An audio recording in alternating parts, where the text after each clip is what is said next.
Hello lovely people, my name is Emma and today is, at time of filming, is International Women's Day. So you are about to get a buttload of content about really cool women throughout history. The main reason being is March is Women in History Month, and Natalie from Curious Reader put out her Women in History recommendations and TBR video. I finally got around to watching it the other day and was super inspired. So now I have 5 videos coming at you about women in history. Some of them are recs, some of them are TBRs, some of them are fiction, some of them are about podcasts. So yeah, so basically my channel is just going to be dedicated to women in history over the next like 2.5 weeks, and then we will get back to regularly scheduled content. I would apologise, but I don't really care because I'm feeling jazzed about this. So today is going to be my Women in History non-fiction recommendations video, and I've got 10 books to talk to you about, so I really need to jump in and get cracking because we've got a few. The first one is Queen Victoria by Lucy Worsley. This is Daughter, Wife, Mother and Widow. And this is a history / biography of Queen Victoria and her reign. And what's really nice about this as a format is it takes, I think it's around 25 different days throughout Queen Victoria's reign and looks at what she was doing on each one of these days. So it covers her relationship with Prince Albert, but also what was going on in the UK at the time and kind of the UK's various nefarious reaches across the globe. It's really interesting. Queen Victoria has a lot of mystery and mystique surrounding her. She's kind of infamously the queen who never smiled, and it's really lovely because it portrays her as a woman and shows the various and like as a real human being, and it shows the multifaceted sides to her and all the various different pressures that she was under as somebody who came to the throne kind of a little unexpectedly. She was not really in line for the throne for much of her childhood, and then it sort of happened to her as such. And just sort of who is this woman who has really gone down in British history as one of the major queens of our time. A kind of forgotten woman from history is A Woman of No Importance, the untold story of Virginia Hall, World War II's most dangerous spy by Sonia Purnell. This is a look at Virginia Hall, who was a spy who was in France at the time of World War II and was really responsible for a lot of the French resistance to German occupation and was very, very pivotal in many of the battles over there. She was a woman who didn't really get enough recognition in her life, and she was also disabled. She lost, I think, the lower part of her leg pre-World War II, so it talks about her as a kind of disabled icon as well as sort of an iconic woman in history. Some people don't like Sonia Purnell's writing style. I personally really enjoyed it. I think she does take liberties a little bit with the history at times, and so often is the case when talking about women throughout history is we do have limited sources for them, and it's always interesting seeing how various historians and writers handle the gaps in our knowledge about what these women were thinking or feeling, and Sonia Purnell definitely goes a little bit more flamboyant than others out there. But I listened to the audiobook narrated by Juliet Stevenson. I think it's fantastic. She's a really incredible woman and did some really incredible things for the Allied forces throughout World War II. Another woman who's kind of been forgotten by history but has definitely had more of a spotlight shinned on her recently, and that is Mary Anning. And for this book it is The Fossil Hunter by Shelley Emling. Mary Anning was a fossil collector in the Victorian / just before Victorian era. Basically she was responsible for finding some of the earliest fossils of things like plesiosaurs and various aquatic creatures that were around in the time of the dinosaurs. Strictly speaking, she didn't actually find any dinosaurs, but a lot of her work and her various discoveries end up going on to inform many of the great thinkers of the day who were putting forward things like the theory of evolution and trying to come up with how these various kind of ancient relics fitted in with the general picture of the history of the world and sort of connections with religion. Mary Anning really didn't get enough appreciation in her day, and is typical fashion as a woman she really couldn't take her rightful place within the kind of scientific community, but she was essentially almost entirely self-taught. She was an incredible woman who was very knowledgeable, and without her our history of paleontology would be a lot less rich. So she's incredible, but we really don't know much about her and about her inner life because we've lost so much along the way. She's actually featured in a movie recently, and she's also the main star in Tracy Chevalier's Remarkable Creatures, and there is also a museum dedicated to her in Lyme Regis, so we do get to know a little bit more about her. But I think Shelley Emling does a really good job, a very sensitive job of handling Mary Anning's life and how do we deal with these gaps in kind of the record. Another fantastic one if you like the history of science is Hidden Figures by Margot Shetterly. This is the book, this is the untold story of the African American women who helped win the space race. I nearly read the thing about the film. There is a film, it's pretty good, totally go check it out, but this is the women mathematicians and computers who were responsible or partly responsible for helping to get man into space. It looks at how the women ended up working for NASA, how NASA was actually created. It kind of came out of the remnants of the Air Force sort of research facilities and departments for the Second World War, which then after the war ended, what were they going to do with them? The look at what the space race really meant for America, especially in connection with the Cold War, and the various advances that women made, both for women but also for African Americans within their field. Really incredible, very, very detailed, and yeah, just generally a fantastic book, which is awesome if you like the history of space or sciencey things. And it has some really interesting stuff about like the history of technology as well. So just generally all around a fantastic read, and like I said, great film too.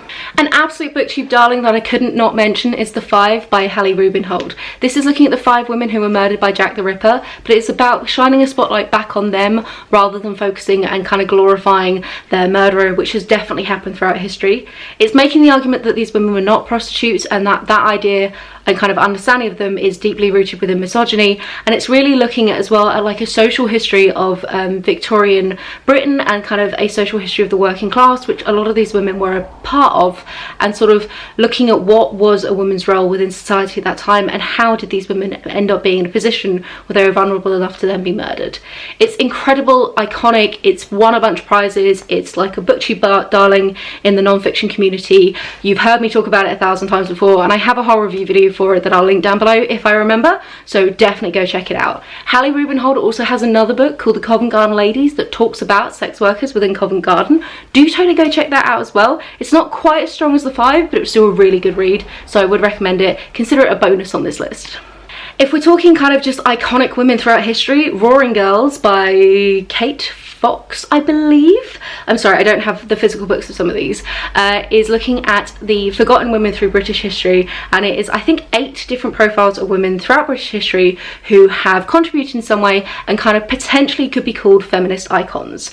What I really like about the book, as well as kind of talking about these different women who were incredible and inspiring in their own right, it also talks about how difficult it can be when looking at history through a modern lens to apply terms like feminist in kind of anachronistically back throughout history, because it's not a word that the women would have had, and for some of these women they weren't necessarily doing things for the advancements of their gender. It was more that they were just trying to get by in a world where it was really difficult to get by, and it's difficult to know how appropriate a term like feminist is for them, and whether that should be limited to people who are working within like more of a political sphere for the kind of good and progression of women as a whole, or whether if you just were a woman who kind of bucked the trends of the day, should you, like, is that really enough, basically. It's a great jumping off point where you can go and check out the women in more detail, but generally I really enjoyed it, and it kind of bounces throughout history quite a lot as well, which was really fab. We're going to stumble into the world of art history now and look at some of the muses that we have out there and the people who have kind of supported the arts in various different ways, who've also been women. One book that is great for that is The Unfinished Palazzo by Judith Mackerel. This looks at 3 different women who at various points in their life have either lived in or owned or rented out the Unfinished Palazzo, which is a palazzo in Venice that has now actually been turned into a museum for Peggy Guggenheim's art collection.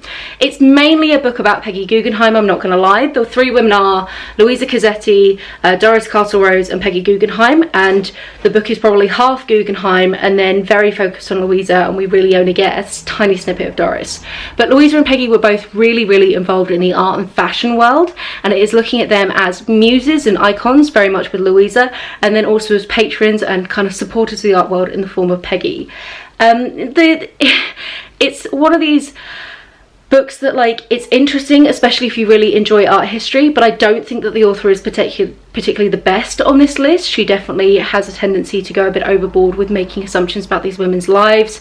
She kind of tries to diagnose some of the women with some things that I don't think is particularly appropriate or necessary, and she's definitely a bit presumptuous with what she can assume about their lives. But if you can ignore that bit, it's absolutely fascinating, and if you like art history, you'll see some very big recurring names in this, but it's really lovely looking at it from the world of patron and muse rather than necessarily the artists themselves.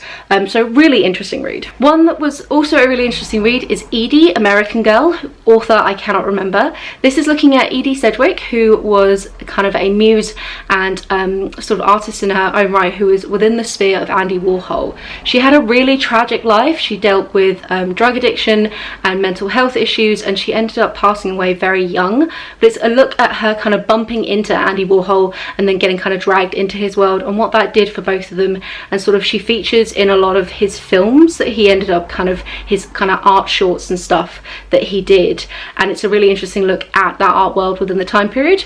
The book is a little long. It spends a very long period of time with her family and also kind of afterwards, so it does drag a few bits in places, and I did read it like probably about 4 years ago now, so my memory's a little bit hazy, but she's a fascinating woman throughout history, and it was totally one that I would recommend. And there's also a really cool movie about her called Factory Girl. Totally check that one out. An incredible narrative non-fiction is Wayward Lives and Beautiful Experiments by Saidiya Hartman. This is a look at the women of the black communities within, I think it was New York, well, maybe not, maybe just generally around, in the dawn of the 20th century, and sort of with emancipation, and basically what was the role of the black women in society, what options were available to them, what kind of struggles were they going through. And it's sort of a series of different kind of shorts about various women.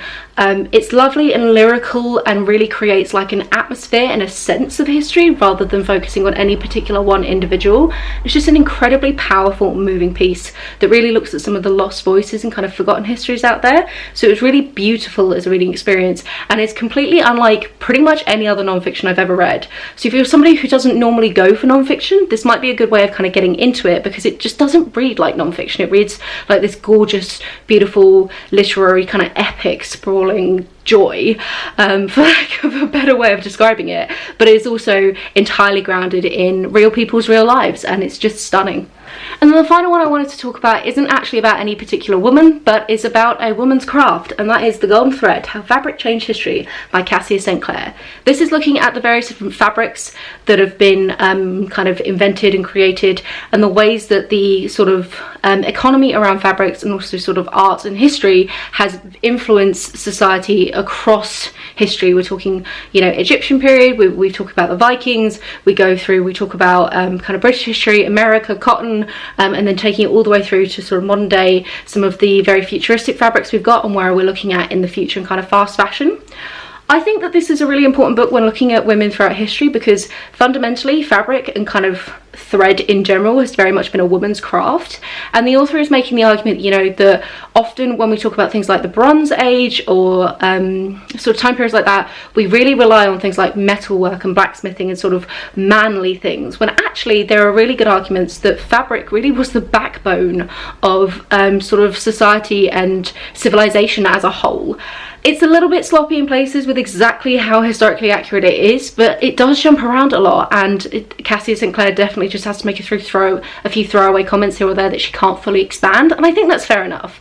But I think it's beautiful, it's really interesting, it's got some lovely illustrations in it, and it's wonderful looking at something that has very much kind of been sidelined in terms of historical importance because it is women's work, and sort of bringing it into the forefront. Also, I'm somebody who loves doing fabric crafts, so of course this one appeals to me. So those are 10 non-fiction books that look about women in history and how important they are. So have you read any of these? Which ones do you think you're gonna go for next? And who is your favourite woman character throughout history that you really wish more people knew about? Leave all of your thoughts in the comments down below. Check out my next video that's gonna be probably my TBR, I think is the one that I'm gonna post next. And then we're gonna have a few sort of more specific book reviews, which I'm really excited about filming. So yeah, have a wonderful reading week, and I'll chat to you soon. Bye.